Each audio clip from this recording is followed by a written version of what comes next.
we're back. To return to this book, because there's so much wisdom within it, we've got to give you another video.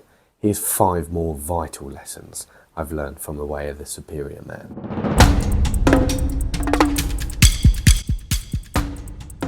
First chapter, Live with an Open Heart Even If It Hurts, is more so an exploration into the physical sensations and bodily reactions you have when you're going through a trialing period, or when something really annoys you in life, or you're feeling a little bit down. So pay attention to yourself. How do you react when you're going through a trialing period? Does your body and posture instantly hunch over so you're all closed off? Or are you naturally quite open? Do you stand with a good posture despite the hurt that you're feeling inside, and meet the gaze of the person that you're talking to, allowing yourself to fully breathe down the front of your body? It's a bit of an exploration into emotional regulation. He doesn't go into it in too much detail. And by the way, no one in school went into it in much detail as well. So I'm going to give you a little crash course in emotional regulation. Emotions come and go. They're just like waves. So you have to learn how to surf. Now, of course, a lot of people recommend meditation nowadays. I'm not going to do that. I'm just going to say, when you're going through a trialing period and your emotions are all over the place, you have to be the observer. But you have to allow yourself to feel and lean in to the emotion that you're actually feeling. One of the best videos I've ever seen was by a very esteemed psychologist, Dr. Julie Smith. And what she suggested is she got one of those, I don't have one on me, but let's imagine, she got one of those Chinese finger traps, where when you put your fingers in and then you try to get out of it, it naturally tightens. Now that is what happens with emotions. You feel the sensation of something, depression, sadness, anxiety, anger, whatever it is, and you think, oh my God, no, I don't want to feel that. So what do? You're in the emotion for a little bit and you try and pull out, but the emotion traps you and it festers inside. What you need to realize is the way to get out of the trap is to lean into it and then come out. So you need to allow yourself to feel in to your emotions, even briefly, so that they can pass. In essence, it's better to live openly through your hurt rather than closing off and being self-protective. For example, a superior man is free in feeling and action, even amidst great pain and hurt. If necessary, a man should live with a hurting heart rather than a closed one. Only when the front of your body is relaxed and opened, your breath full and deep, and your gaze unguarded and directly connected with another person's eyes, can your fullest intelligence manifest spontaneously in the situation.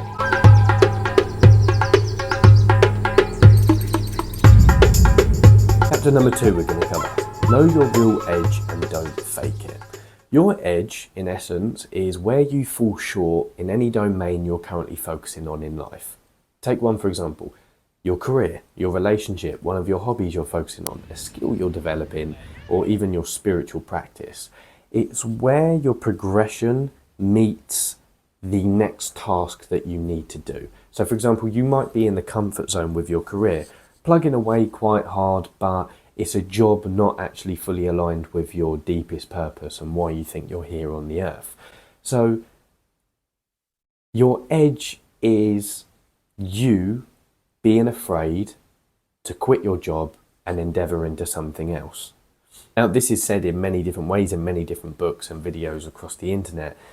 Don't live in the comfort zone. The Comfort Crisis is another awesome book which basically states that a lot of our problems in everyday life are a consequence of us not being able to embrace discomfort. We live in such a comfort-filled world that we have to voluntarily choose our discomfort. We have to voluntarily choose and decide where our edge is and how we can extend that. There's many examples I can give you. One example in my own life is I speak Spanish, and of course it's a continuous thing having to practice a language. And what I always try and do, with some success and obviously sometimes not, is understand where my current edge is. So for example, I can speak quite comfortably with one of my friends in Spanish who, you know, is Spanish himself. Y muchas cosas. Y quería contarte que no tengo consejos para tu vida porque no tengo un niño. Pero bueno, en el futuro vamos a ver. Sí, sí. Bueno. But going up to a complete stranger and starting a conversation with them in Spanish, it might be where my edge is. I've done it before, but sometimes when you're not actively practicing something, it's easy for your comfort zone to shrink, for example. So it's about understanding, right, where is my next edge? My edge is starting a conversation with someone new in Spanish. Right, let's go and book a Spanish online class with a really good looking girl, so it's even more challenging, for example. Now, he mentioned something really interesting in this chapter, and he says, a fearful man who doesn't admit his fears is less trustworthy than a fearful man who does admit his fears and is actively working on developing them, for example. I think he's hit upon a truth here, because a fearful man who doesn't know he's fearful, or even worse, doesn't want to admit he's fearful, is living in a self-denial. So what makes you think that within his group, within his friendship circle, he's going to be able to call out other people on their fears and on their edges and be able to hold his fellow men accountable? He definitely won't, because he's not able to do so with himself. One question to ask yourself: if you were completely fearless in your life, if fear wasn't an object, if praise wasn't an object, would you still do the things that you're currently doing? Now, fear as a whole has been debated or been explored since the beginning of human times. It's the most adrenaline sparking fear, or it's the most adrenaline sparking thing we can feel. So one thing I've really learned, and it's kind of I would call it setting a paradoxical intention. I learned it from the Man's Search for Meaning from Viktor Frankl, and a podcast with Ayelet Fishbach, I believe her name is. What Viktor Frankl was suggesting to one of his patients who would profusely sweat whenever he would be in a nerve-wracking situation.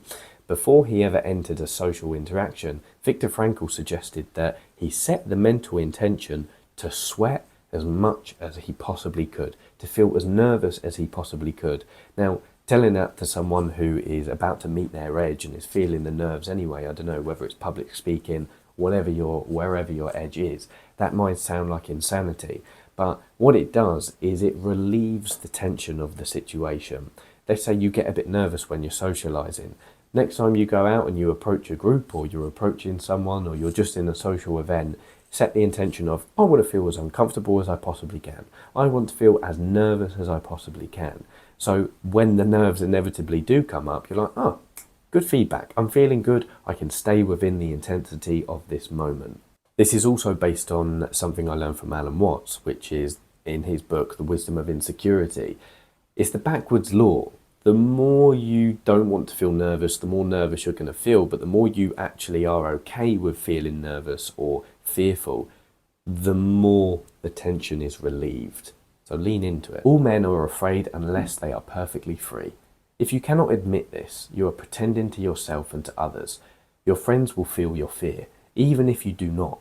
Thus, they will lose trust in you, knowing you are deluding yourself, lying to yourself, and are therefore likely to lie to them consciously or unconsciously. Honour your edge, honour your choices, be honest with yourself about them, be honest with your friends about them. A fearful man who knows he is fearful is far more trustable than a fearful man who isn't aware of his fear. And a fearful man who still leans into his fear, living at his edge and putting his gift out from there, is more trustworthy and more inspirational than a fearful man who hangs back in the comfort zone, unwilling to even experience his fear on a day-to-day level. A free man is free to acknowledge his fears without hiding them, or hiding from them. Live with your lips pressed against your fear, kissing your fears, neither pulling back nor aggressively violating them.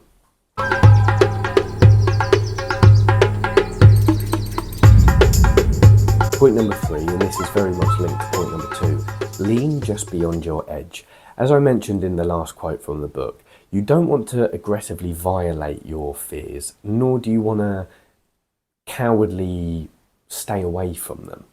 What you want to do is hit the sweet spot in the middle way, as Buddha said, between really pushing yourself for the sake of doing it and maybe frightening yourself too much, and obviously hanging back too far in the fear zone. Because you want to expose yourself within manageable chunks to that which it is you fear, in order to then take a pause after you've exposed yourself, and then to absorb the lessons and the teachings of the experience. So for example, I have something to show you here. If we look at this little diagram, you have the comfort, stretch and panic zone. Most of the time we exist in the comfort zone until we choose to step outside of it, in which case we're in the stretch zone. Or you can step out a little bit too far and go into the panic zone. Again, to keep with the example of language learning, let's say you're just starting to learn Spanish or Italian or French, whatever it is. Let's say you're just starting to learn the language. You've never spoken to anyone before in this language, then going to book a class with a native tutor or even go into their country and trying to speak to absolutely everyone will probably make you panic a little bit, depending on your temperament. What's better is to practice by yourself for a month in your room and then gradually expand your comfort zone. So you practice by yourself in your room and then you speak to one person via voice note and then you have a class with someone and then you go and speak to someone in the street.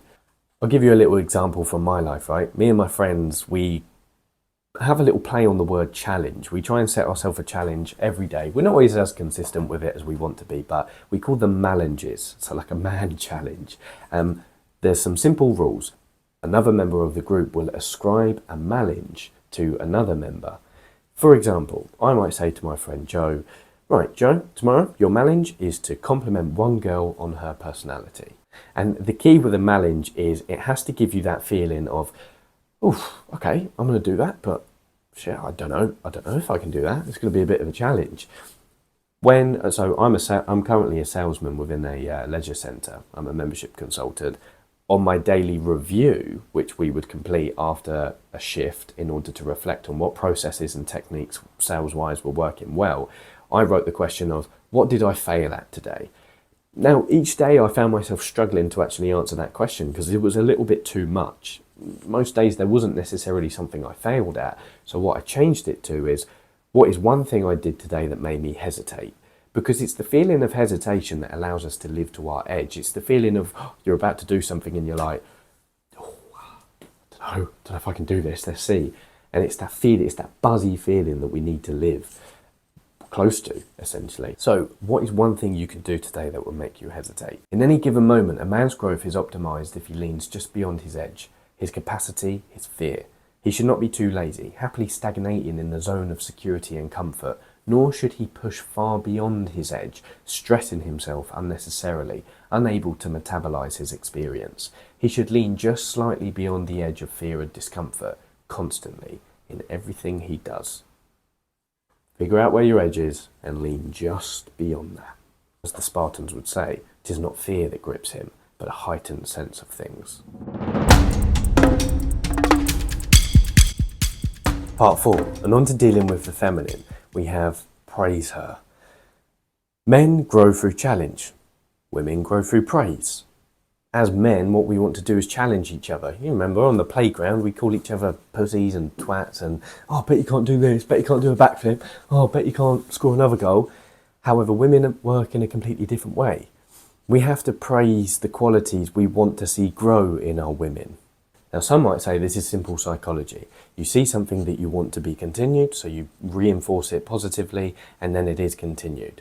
So it's the same way with praising. But there is one key with praising your woman. Always praise from the aspect of seeing the glass half full rather than the glass half empty. What that means is you focus on the positive rather than the negative. Sitting your woman down and saying, look, love, I think it's time for you to start working out. I bought you a gym membership for your birthday. You know, I think it'll be really good for you. That is a negative way to do it. That's glass half empty. What is better is to say, if she's working out already, to reinforce her to continue working out, is to say something like, you're actually really consistent with working out. It's brilliant to see. Or, you know, when you're wearing those leggings, they're actually really hot. Or something like that. You're focusing on the positive aspect of it. Praise works. Information doesn't. Praise motivates. Challenge doesn't. Try it. Praise the specific things you love about your woman 5 to 10 times a day. Find out what happens. Challenge. Or better, malinge. Praise a woman right now. Text her, call her, maybe it's your mum, maybe it's your sister, maybe it's your woman. Go and praise her. Final point. Don't force the feminine to make decisions. This is an incredible chapter, and it mainly is aimed at maintaining the polarity within your relationship of masculine and feminine. Now, as men, when we make decisions, usually we analyse into the decision in order to make the best viable option. What women tend to do is feel into the decision in order to intuitively make the best viable decision. Two different ways of operating. Now, what you do when you say to your woman, and she comes to you for some advice, and you say, do whatever you want. Whatever you want. It doesn't matter to me. You're animating her masculine because she will naturally have to then analyze into the situation. What you can give her as your masculine gift is your analytical skills of setting the right intention of wanting the best for her and gifting her the autonomy to make the decision herself, but offer your input anyway. So she comes to you in regards to what shoes she should wear before your next date, and you think, well, don't matter, whatever, just choose your own shoes. No, you're animating her masculine. Always give your input to an extent and say, I think you should wear those ones. I think they look better than the other ones. The brown ones look better than the black ones. But you know what? It's your decision. As a practice, always help your woman make decisions by giving her your perspective and telling her your choices, while letting her know that you love her regardless of the decision she makes. Often her feminine feelings will be a much better basis for a decision than your masculine analysis.